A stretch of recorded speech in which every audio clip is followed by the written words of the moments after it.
Hello everyone, welcome Sunrise online classes. Now dear students, Henry fails के हमारे principal चल रहे थे जिसमें हम 7 प्रिंसिपल तक कंप्लीट कर चुके हैं. नाउ अब हमारा जो 8 प्रिंसिपल है वो है सेंट्रलाइजेशन एंड डिसेंट्रलाइजेशन. वैसे देखा जाए तो ये दोनों ही टर्म आपने पढ़ी होंगी, सेंट्रलाइजेशन और डिसेंट्रलाइजेशन, सोशल स्टडी में, ठीक है ना. फिर भी अगर किसी ने नहीं पढ़ा है तो मैं एग्जाम्पल से बता देती हूँ आपको. माना ये एक ऑर्गेनाइजेशन है, ओके. इस ऑर्गेनाइजेशन के अंदर कुछ टॉप लेवल के लोग बैठे हैं, ठीक है. ये इस ऑर्गेनाइजेशन के अंदर इनके वर्कर्स को कुछ इंस्ट्रक्शंस देते हैं. कुछ क्या, सारे ही इंस्ट्रक्शंस देते हैं. ये जैसा जैसा कहते हैं इनको वैसा वैसा करना होता है, ओके. इन्होंने ये कहा है कि ये काम आपको तब करना है, ओके. आप इस प्रोडक्ट को आज बनाएंगे, इतना बनाएंगे, आपके आने का समय ये रहेगा. हर एक बात, हर एक अथॉरिटी, हर एक पावर किसके पास है? टॉप लेवल लोगों के पास में है, ओके. जितने भी डिसीजंस होंगे, जितनी भी पावर्स हैं, वो सब इन लोगों के पास में है. तो ये स्थिति तो क्या हो गई? सेंट्रलाइजेशन की. इट मीन्स जो भी कंपनी के बारे में डिसीजंस लिए जाएंगे वो इनके द्वारा ही किए जाएंगे, ओके. अब बात आती है डिसेंट्रलाइजेशन की. वो क्या होता है? डिसेंट्रलाइजेशन का मीनिंग ये है कि वो जब कोई भी काम करने का ऑर्डर देते हैं तो यहाँ से वो इनसे भी फीडबैक ले रहे हैं, ओके. इट मीन्स इन्होंने इनको कुछ काम कहा है तो हर एक वर्कर, हर एक एम्प्लॉय वो भी अपनी एक एडवाइस साथ में रख रहे हैं. कोई भी प्लान पॉलिसी बनाई जा रही है, इनसे सजेशन लिए जा रहे हैं. खाली इनकी ही बात को नहीं रखा जा रहा, इनकी भी बातों को ध्यान में रख कर, उन्हें सुनकर अगर कोई काम किया जाता है वो है डिसेंट्रलाइजेशन, ओके. दोनों का मीनिंग आपको समझ में आ गया. एक स्थिति ये है कि जहाँ केवल टॉप लेवल वालों ने जो कहा तो वो है सेंट्रलाइजेशन, और जहाँ वर्कर से पूछकर कोई काम किया जाता है या उनके एडवाइजरी को भी इंक्लूड किया जाता है वो कहलाता है डिसेंट्रलाइजेशन. तो ऐसे में फेल सर का कहना क्या था? क्यों उन्होंने ये दोनों टर्म यहाँ पर दी?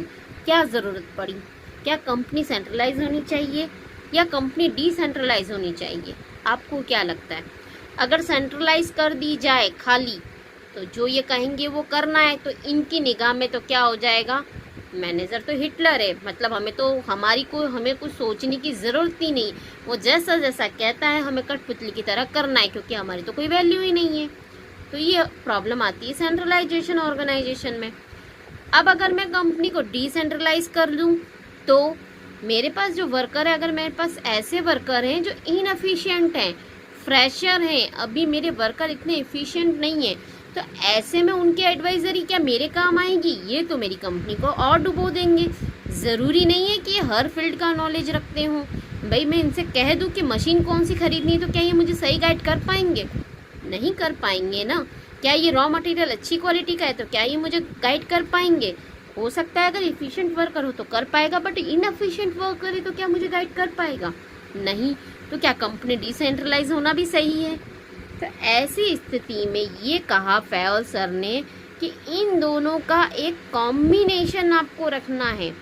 इट मीन्स कंपनी सेंट्रलाइज भी होनी चाहिए और डिसेंट्रलाइज भी होनी चाहिए. आपको हर एक जगह पर सिचुएशन को देखकर सेंट्रलाइज और डिसेंट्रलाइज होना पड़ेगा, तभी आपकी ऑर्गेनाइजेशन सक्सेस हो सकती हैं. जो मैटर जिस एम्प्लॉय से रिलेटेड हो वहाँ उनसे डिस्कस ज़रूर करें. जस्ट लाइक मैंने अभी रॉ मटेरियल की बात करी, इन रॉ मटेरियल के साथ वर्कर दिन रात काम करते हैं तो उन्हें थोड़ा पता चल जाता है कि नहीं, मैं जिस रॉ मटेरियल पहले काम कर रहा था वो बहुत अच्छा है, बट अभी ये वर्क जो है मटेरियल अच्छा नहीं है। एक सिंपल सी बात कहें, टीचर के लाइफ में होता है, टीचर जब क्लास में होता है ना, तो वो चौक से पढ़ाता है, ठीक है। अब डेली टीचर को इतनी चौक की आदत हो चुकी होती है कि वो जनरली पहचान जाता है कि यार ये चौक डस्टिंग वाली है और ये चौक बिना डस्टिंग वाली है, ओके, क्योंकि वो दिन रात उसके साथ काम कर रहा है। तो अगर एक टीचर से ये पूछा जाए कि आपके लिए वाइट बोर्ड अच्छा है, चौक कौन सी अच्छी है, कौन सी कंपनी की अच्छी है, आपको कौन सा ठीक है, तो इसके बारे में एक टीचर सही गाइडेंस दे सकता है। तो वहाँ आप डिसेंट्रलाइज होकर डिसीजन रख सकते हैं। बट अगर ये एक टीचर से पूछा जाए कि अगले साल आपको फीस, स्कूल की फ़ीस कितनी होनी चाहिए, तो यहाँ एक टीचर सही गाइड नहीं कर पाएगा। क्यों? क्योंकि स्कूल की फिनेंशियल पोजीशन, उनके प्लान्स, उनकी टर्म्स एंड पॉलिसी के बारे में टीचर एक अननोन बंदा है। वहाँ केवल टॉप लेवल के मैनेजर्स ही इस पर डिसीज़न ले सकते हैं कि इस बार स्कूल की फ़ीस कितनी होनी चाहिए। ओके, तो यहाँ पर फैयल सर का कहना ये था कि अपनी सिचुएशन को देखकर आप ऑर्गेनाइजेशन को सेंट्रलाइजेशन या डिसेंट्रलाइजेशन में कन्वर्ट करते रहें। ओके, तो ये तो था अंडरस्टैंडिंग वाला कंसेप्ट आपका क्लियर हो चुके। हमने लिखा क्या है इसके बारे में देख लेते हैं। Centralisation refer to concentration of authority and power in few hand at the top level, जो कि मैंने आपको डायग्राम में बता दिया था। सेंट्रलाइजेशन का मतलब ये होता है कि ऑथोरिटी या पावर होता है वो टॉप लोगों के हाथ में होता है। तो decentralisation mean evenly distribution of power at every level of management. It means management के जितने लेवल्स हैं वहाँ पर थोड़ी थोड़ी ऑथोरिटी डिस्ट्रीब्यूट कर दी जाए। According to Fayol, a company must not be completely centralized और completely decentralized, ठीक है ना। फैयल सर का कहना ये था कि कोई भी कंपनी ना तो पूरी तरह सेंट्रलाइज होनी चाहिए और ना ही पूरी तरह decentralize, but there must be combination of both depending upon the nature and size of organization. आप इसका कम्बाइनेशन रख सकते हैं किसके ऊपर? उसकी नेचर, उसकी साइज, उसकी सिचुएशंस, अलग अलग बेसिस आप बता सकते हैं। A small organisation can be well organised and managed with centralized technique, but in a large organization need a decentralization। अगर हमारी कंपनी कोई छोटी है, उसके ज़्यादा मेंबर्स नहीं हैं, तो वैसे ही वो कंपनी क्या होगी? सेंट्रलाइज बनेगी। बट अगर हमारी एक लार्ज ऑर्गेनाइजेशन है जिसके अंदर थाउजेंड्स वर्कर काम करते हैं या 500 वर्कर्स काम करते हैं, तो ऐसी स्थिति में कंपनी को आपको डिसेंट्रलाइज करना ही होगा। आप अलग अलग लेवल पर आप मैनेजर्स जो आपने डिसाइड करे हैं उन्हें कुछ न कुछ ऑथोरिटीज़ आपको देनी होंगी। Secondly, if employees are efficient and competent, then they can be trusted by having decentralization, but if employees are not fully developed and less in number of them, there must be centralized। यहाँ पर एक बात फैयल sir ने बहुत important कही थी कि अगर अभी आपका एम्प्लॉय एफिशिएंट है और आप उसके ऊपर ट्रस्ट कर सकते हैं कि वो आपके द्वारा दी गई ऑथोरिटी का मिसयूज़ नहीं करेगा, तो आप वहाँ पर डिसेंट्रलाइज हो जाइए, उसको पावर्स दीजिए। बट आपका एम्प्लॉय डेवलप्ड नहीं है, वो फ्रेशर है और अभी वो ट्रस्ट करने की स्थिति में नहीं है, तो ऐसी स्थिति में आप अपनी ऑर्गेनाइजेशन को सेंट्रलाइज ही रखिए। ओके, शॉर्ट में रिकॉल कर लेते हैं हमें क्या क्या लिखना है। सेंट्रलाइज का मीनिंग बताएंगे, डिसेंट्रलाइज का मीनिंग बताएंगे, फिर आपको ये बताना है कि कंपनी दोनों का कम्बाइनेशन होनी चाहिए। ओके, फिर आपको ये बात बतानी है स्मॉल ऑर्गेनाइजेशन सेंट्रलाइज सफिशिएंट है, बट लार्ज है तो उसे डिसेंट्रलाइज करना ही होगा। और लास्ट बात आपको बतानी है कि एम्प्लॉयज़ आपके एफिशिएंट हैं, ट्रस्टी हैं, तो आप उनको पावर दीजिए, डिसेंट्रलाइज कीजिए, और अगर नहीं है तो आप उसको सेंट्रलाइज ही रहने दीजिए। अब ऐसे में हम इफ़ेक्ट की बात करते हैं, तो पॉजिटिव इफ़ेक्ट क्या आएंगे? पॉजिटिव इफेक्ट ये आएंगे कि benefit of centralisation as well as decentralisation. इनके बेनिफिट्स वो हैं कि जहां हमें सेंट्रलाइज पर जो बेनिफिट्स मिल रहे थे वही बेनिफिट हमें डिसेंट्रलाइजेशन पर मिल जाएंगे। It means work of burden हमारा लेस हो जाएगा, हमें सारे वर्क खुद नहीं करने हैं, अब वो हम काम डेलीगेशन के थ्रू भी कर सकते हैं। डेलीगेशन का शॉर्ट में मीनिंग ये समझिए कि जो काम अभी हम खुद कर रहे थे अब वो काम हमारा दूसरों कर रहे हैं, क्योंकि हमने हमारी पावर्स, कुछ पावर हमारे दूसरे लेवल के मैनेजर्स को दी हैं। अब डिसेंट्रलाइजेशन के अंदर जब हमने काम का डेलीगेशन कर दिया तो उससे होगा क्या, फास्ट डिसीजन होंगे, क्योंकि हर एक डिसीजन पहले हमें लेना पड़ता था टॉप लेवल पर, बट अब हमने उसके अलग अलग लेवल बना दिए हैं, तो हर एक लेवल पर हर एक मैनेजर अपने अपने लेवल के डिसीजन ले रहा है।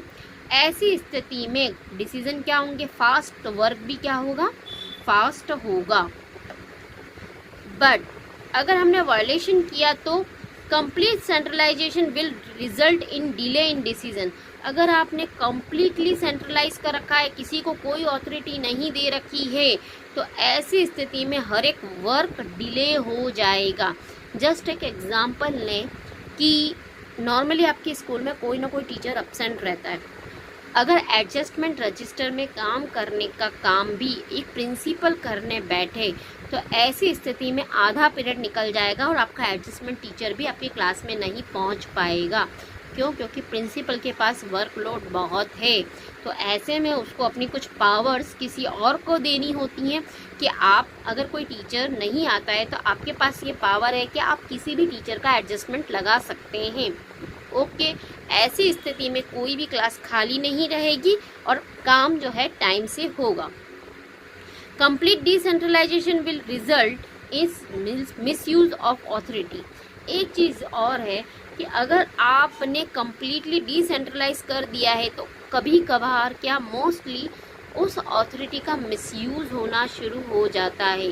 वो इस तरीके से बिहेव करते हैं कि हम ही बॉस हैं, आपको हमारी ही सुननी है।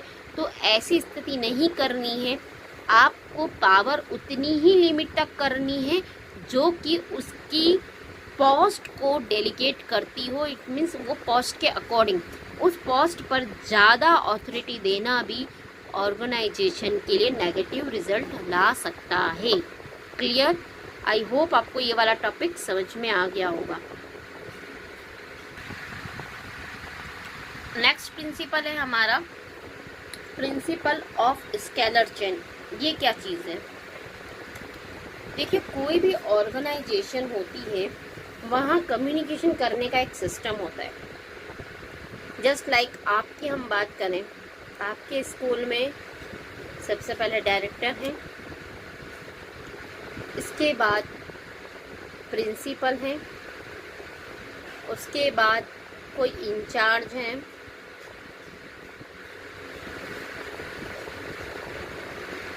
फिर टीचर हैं, और टीचर के अंडर में, यहाँ पर इस प्रिंसिपल के अंडर में अलग अलग तरह के इंचार्ज आ जाएंगे। ओके, और यहाँ टीचर के अंडर में हर एक टीचर, जैसे जितने भी टीचर हैं, हर एक टीचर्स के अंडर में स्टूडेंट्स आएंगे। ये एक स्कूल का स्ट्रक्चर है, क्लियर, जो कि आप जनरली जानते हैं। अब यहाँ पर देखो एक स्केलर चेन बन रहा है कि सबसे हाईएस्ट अथॉरिटी पे कौन बैठा हुआ है, डायरेक्टर, देन प्रिंसिपल, देन अलग अलग तरह के इंचार्ज, और इंचार्ज के अंडर में टीचर्स आ रहे हैं और टीचर के अंडर में स्टूडेंट्स आ रहे हैं। तो सबसे पहली बात, स्टूडेंट को कोई भी प्रॉब्लम्स होती हैं, ठीक है, तो वो अपने सब्जेक्ट से प्रॉब्लम है, सब्जेक्ट टीचर के पास जाएगा, या और कोई पर्सनल प्रॉब्लम है तो वो अपनी क्लास टीचर के पास जाएगा। क्या अपनी वो इन प्रॉब्लम्स के लिए कभी इंचार्ज या कभी प्रिंसिपल या कभी डायरेक्टर के पास जाता है क्या? नहीं। क्यों? क्योंकि एक स्केलर चेन बनाया गया है स्टूडेंट्स के लिए भी कि अगर आपको कोई भी प्रॉब्लम फेस होती है तो आप सबसे पहले आपके सब्जेक्ट टीचर या टीचर से कंसल्ट करेंगे, नहीं तो आप इंचार्ज के पास जाएंगे, वहाँ नहीं होता है तो प्रिंसिपल, और लास्ट में आप डायरेक्टर। आई होप शायद कभी तो आपको डायरेक्टर के पास जाने की कोई कंडीशन आई भी नहीं होगी, है ना। तो ऐसा ये जो चीज़ बनी है वो कहलाती है स्केलर चेन। बट कभी कभी एक ऐसी स्थिति होती है कि जहां हमें इन दोनों से डिस्कस नहीं करना है, इंचार्ज और प्रिंसिपल से। स्टूडेंट डायरेक्ट किससे कंसल्ट करना चाहता है? प्रिंसिपल से। ओके, क्यों? कभी कभी एक ऐसी स्थिति होती है कि अगर मैं वो बात टीचर से करता हूँ या इंचार्ज से करता हूँ तो हो सकता है उसके लिए मुझे बहुत लेट हो जाएगा, तब तक वो बात के लिए बहुत देरी हो जाएगी। कभी कभी स्टूडेंट के लिए ऐसी सिचुएशन भी हो जाती है या वो बात करने में कंफर्ट महसूस नहीं कर रहा है, तो वो किसके पास जा रहा है? डायरेक्ट प्रिंसिपल के पास जा रहा है। ऐसे में जो उसने इस चेन को तोड़ा है बट उसका इंटेंशन सही था, तो वो जा सकता है, पर हम उस स्थिति को क्या कहेंगे? Gang plank. क्या कहेंगे? Gang plank. ओके, एक एग्जाम्पल से और समझते हैं इसी के अंदर। माना प्रिंसिपल को एक इंफॉर्मेशन मिलती है कि कल एक ऐसे कंपटीशन है। क्लियर? अब प्रिंसिपल को दिक्कत ये है कि अगर मैं ये बात इंचार्ज तक बताता हूँ, इंचार्ज उसके क्लास टीचर को कहेगा और फिर स्टूडेंट को कहेगा, तब तक तो बच्चे कब तो प्रिपरेशन करेंगे। ऐसी स्थिति में मैं क्या करूँ? कैसे ये बात फटाफट स्टूडेंट तक पहुँच जाए और बच्चे कल ऐसे के लिए प्रिपेयर होकर आ जाएं। तो ऐसे में प्रिंसिपल सर क्या करते हैं? क्लास में से, हर एक क्लास में से मॉनिटर को बुलवा लेते हैं और सारे मॉनिटर को एक साथ इंफॉर्मेशन दे देते हैं कि कल आपका एक ऐसे कंपटीशन है जिसके अंदर सभी बच्चों को पार्टिसिपेट करना ज़रूरी है। आप ये मैसेज अपनी अपनी क्लास में देंगे और ये रेस्पॉन्सिबिलिटी आपकी है। ओके, तो उन्होंने, प्रिंसिपल ने भी क्या करा? ना तो इंचार्ज से डिस्कस किया न टीचर से। क्यों? क्योंकि समय कम था। तो उस चीज़ को हमने क्या कहा है? Gang plank. Okay, basic terms आपको कुछ समझ में आ गई होगी। नॉर्मली इसके अंदर जो डायग्राम आपको दिया गया है हेनरी फेयल ने, उसको मैं आपको बता देती हूँ। यहाँ एक डायग्राम बना है जिस पर हायर अथॉरिटी पर बैठे हैं A, B, C, D, E, F, L, M, N, O, P। Okay, it means यहाँ पर F को कोई भी पहले अपनी बात रखनी है या कुछ भी बात है, वो पहले E से डिस्कस करेगा। E किससे डिस्कस करेगा? D से, D C से, C B से, और फिर वो बात A तक पहुँचेगी। क्लियर? तो ये एक स्केलर चेन होता है। तो अब आपके दिमाग में एक बात आती है, अगर E को M या O से डिस्कस करना है तो क्या करना होगा? सिंपल सी बात है, E को सबसे पहले स्टेप बाय स्टेप A तक पहुंचना होगा, A फिर उस बात को L को पहुंचाएगा, फिर M तक पहुंचेगी, और अगर O तक करना है, M से N, N के पास O। इट मीन्स ये पूरा स्केलर चेन उसको फॉलो करना है। पर कोई सिचुएशन ऐसी आ गई है जिसमें हमें फास्ट डिसीजन लेने हैं, तो ऐसी स्थिति में ई वाला मैनेजर डायरेक्ट ओ वाले मैनेजर से कंसल्ट कर सकता है जब हमें फास्ट डिसीजन लेने हैं। तो उस स्थिति को हम कह रहे हैं गैंग प्लैंक। प्लीज़ ये 3-4 बार मैंने नाम डिस्कस किया है, ये नाम आप याद रखिएगा। Scalar chain mean lines of authority और chain of superior from highest to lower rank. Okay, यहाँ स्केलर चेन का मीन क्या है? हाईएस्ट ऑथोरिटी से लोअर रैंक हमें पता चलती है कि कौन बंदा किस पोस्ट पर बैठा है। Fayol insist that this chain must be followed strictly in organisation. Fayol sir का कहना था कि कोई भी ऑर्गेनाइजेशन हो वहाँ एक स्केलर चेन होना कंपलसरी है। इससे क्या होगा कि हर एक कोई बंदा किसी के पास भी उठकर नहीं जाएगा, उसको पता होना चाहिए कि मुझे मेरी बातें, मेरी रिपोर्ट किसको देनी है। पता चला काम उसको ऑर्डर कोई और दे रहा है बट वो रिपोर्ट किसी और बंदे को कर रहा है, तो ऐसी स्थिति में काम जो होगा वो सिस्टमेटिक नहीं होगा। अगर डी ने काम ई को दिया है तो ई को पता होना चाहिए कि वापस मेरी अकाउंटेबिलिटी इसी के प्रति है, मुझे जो भी काम किया है इसकी रिपोर्ट मुझे डी को देनी है। ऐसा ना हो कि अपने काम की रिपोर्ट सी को दे दे या उधर एन को दे दे। इसलिए एक प्रॉपर स्केलर चेन बनाया जाता है। Every information must pass through every key of this chain. No skipping of any one key should be allowed. Okay? यहाँ पर ये इंफॉर्मेशन कंपलसरी पास कर दी जाती है कि आप अपने काम की रिपोर्ट पर्टिकुलर इसी बंदे को देंगे। आप इसकी रिपोर्ट किसी दूसरे बंदे को नहीं देंगे। जस्ट लाइक अगर आपने मैथ्स की कॉपी में काम किया है तो ऑब्वियसली मैथ्स का टीचर ही तो उसको चेक कर पाएगा। अगर मैथ्स की कॉपी अगर आप इंग्लिश के टीचर को देकर आओगे तो क्या वो कॉपी चेक होगी? नहीं होगी ना। तो ये चीज़ आपको कोई भी चेन तोड़नी नहीं है, जिससे रिलेटेड जो वर्क है वो उसी को रिपोर्ट करना ज़रूरी है। According to scholar chain principle, if he E wants to contact O, he has to move through E। यहाँ पर ये बात कह रहे हैं कि अगर E को O से कांटेक्ट करना है तो उसको कहाँ जाना होगा?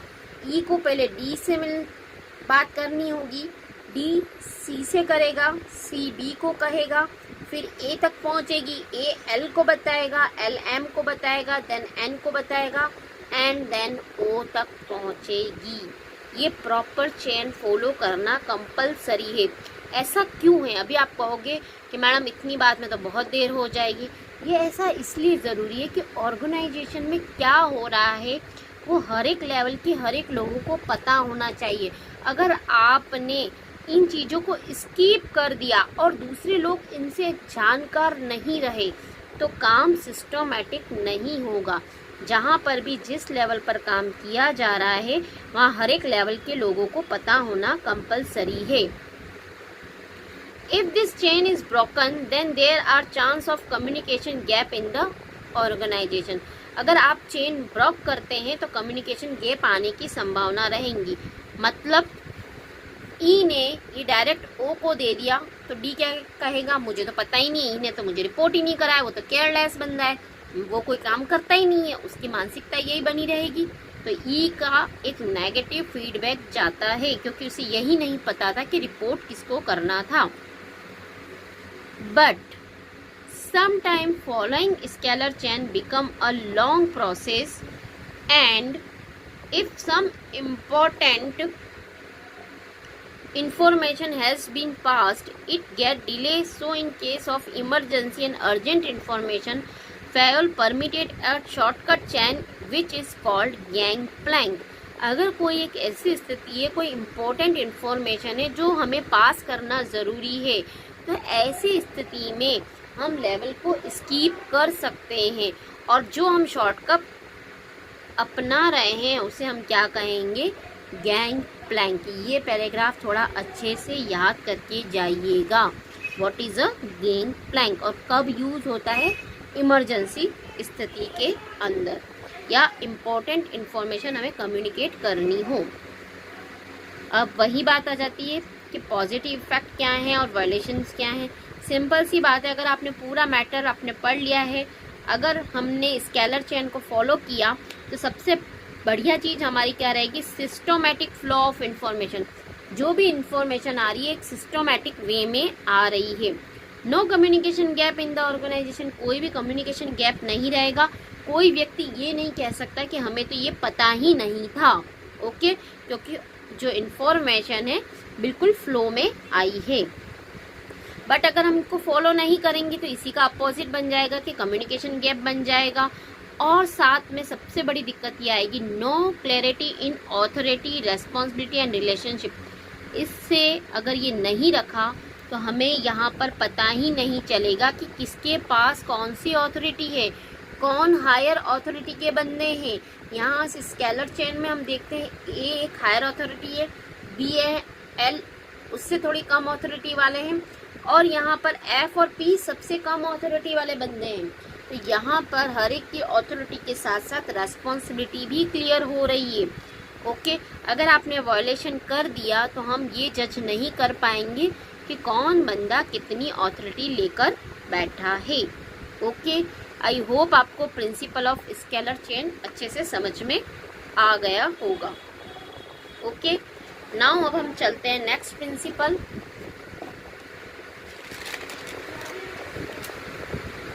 नेक्स्ट है आपका प्रिंसिपल ऑफ ऑर्डर। अब यहाँ ऑर्डर का मतलब जनरली बच्चे जो एग्जाम में लिख कर आते हैं वो बहुत गलत लिख कर आते हैं। जनरली अगर मैं आपसे ही पूछूं कि ऑर्डर का मतलब क्या है तो आप कहोगे बॉस ने जो ऑर्डर दिया है उसको फॉलो करना। आई होप आपने यही सोचा होगा, बट यहाँ पर इसका मतलब ये नहीं है। बहुत से बच्चों के मैंने आंसर्स पढ़े हैं, वो हर बार यही कह लिख कर आते हैं कि बॉस ने जो इंस्ट्रक्शन दिया है उसको सही रूप में फॉलो करना ही प्रिंसिपल ऑफ ऑर्डर है, ये वो लिख कर आते हैं।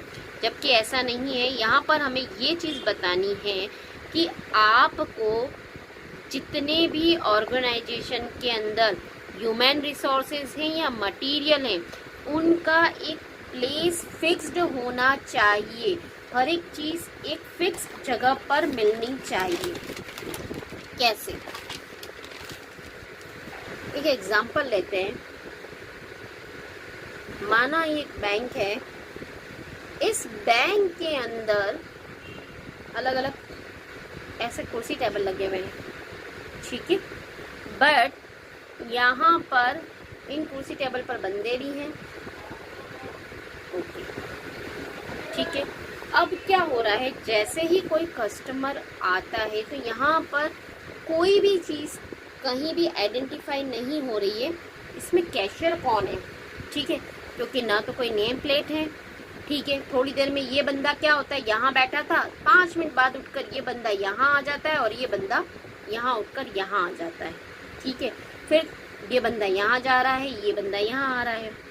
ऐसी स्थिति में इस कस्टमर को लोन के लिए अप्लाई करना है तो वो देखकर कंफ्यूज हो रहा है, अरे मैं किससे बात करूं। सपोज ये मैनेजर के पास जाता है, ठीक है, कि मुझे लोन के लिए बात करनी है, ठीक है। वहाँ मिस्टर पारिक बैठे हैं, आप उनसे कंसल्ट कर लीजिए, वो आपको बताएंगे। तो ये बाहर आएगा, क्या करेगा, अरे यहाँ मिस्टर पारिक कौन है वो बताएं, मुझे उनसे बात करनी है। वो यहाँ पर उनको ढूंढता ही रहेगा। क्यों? क्योंकि मिसमैनेजमेंट है, कोई चीज़ों का कोई सिस्टमैटिक ऑर्डर ही नहीं है।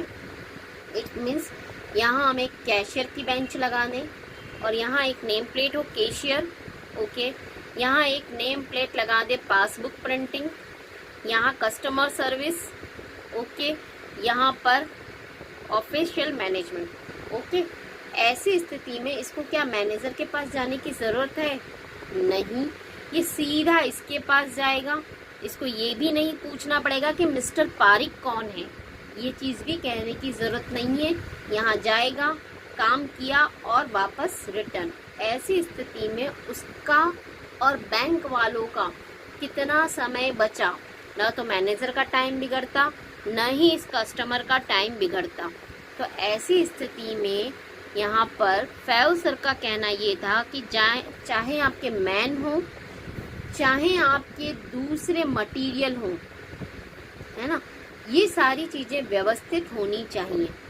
अगर इस कैशियर के पास जनरली ये क्या करता है, नोट के ऊपर रबड़ लगाता है ना, यही काम करने का है। नोट की काउंटिंग करी, रबड़ लगाया और बॉक्स में रखा। अगर मैं इसकी रबड़ जैसी चीज़ है, ये रबड़ मैं यहाँ पर रख देती हूँ, ओके, और मैं देती भी क्या हूँ, इसको 2-2 रबड़ ही देती हूँ। ये जो ऑफिस मैनेजमेंट वाले बंदे थे, इसको 2 ही रबड़ देते हैं। तो थोड़ी थोड़ी देर में इस कैशियर को क्या करना होगा, यहाँ आएगा रबड़, ये ले 2 रबड़। तो ऐसी स्थिति में इसका टाइम कितना हो रहा है, क्यों? क्योंकि मिस मैनेजमेंट है। इसको मटेरियल चाहिए रबड़, इन लोगों को तो चाहिए ही नहीं। तो ये रबड़ की थैली होनी कहाँ चाहिए, यहीं होनी चाहिए, ताकि इसका आने जाने में कोई टाइम वेस्ट ना हो। इसे ये चीज़ यहीं मिल जानी चाहिए। ये पासबुक का प्रिंटर वाला काम करता है, बट इन्होंने जो प्रिंटिंग की मशीन है वो यहाँ रख रखी है। ऐसी स्थिति में वो पासबुक लेता है, यहाँ आता है, प्रिंट करता है, फिर वापस आता है, कस्टमर को देता है, फिर वापस पासबुक लेता है नए कस्टमर से, यहाँ आता है, प्रिंट करता है, वापस आता है, फिर वापस देता है, फिर। तो ऐसे में एक मैनेजर को ऑब्जर्व करना चाहिए कि इसका टाइम आने और जाने में ही ख़त्म हो रहा है, इसकी एनर्जी वेस्ट हो रही है, तो ऐसी स्थिति में क्यों ना मैं प्रिंटिंग मशीन यहीं लगा दूं, ये यहीं बैठकर प्रिंट करता रहेगा, इतने में दूसरे कस्टमर से ले लेगा और फिर प्रिंट होकर देगा। तो ऐसी स्थिति में इनका टाइम भी वेस्ट नहीं होना है और बैंक में भीड़ भी नहीं रहेगी और इसकी इफ़िशियंसी बनी रहेगी, ये बहुत जल्दी थकेगा नहीं। Okay, that is the principle of order. In this principle order does not mean command, जो कि मैंने अभी कहा था, but it refer to orderly arrangement of main and material that is fixed place for everything and everyone in the organization, ठीक है ना। यहाँ पर उनका ये कहना था कि चाहे मेन हो चाहे मटेरियल हो, वो फिक्स्ड प्लेस पर होनी चाहिए, ठीक है ना। ऐसा नहीं है कि वो इधर उधर घूम रही हूँ।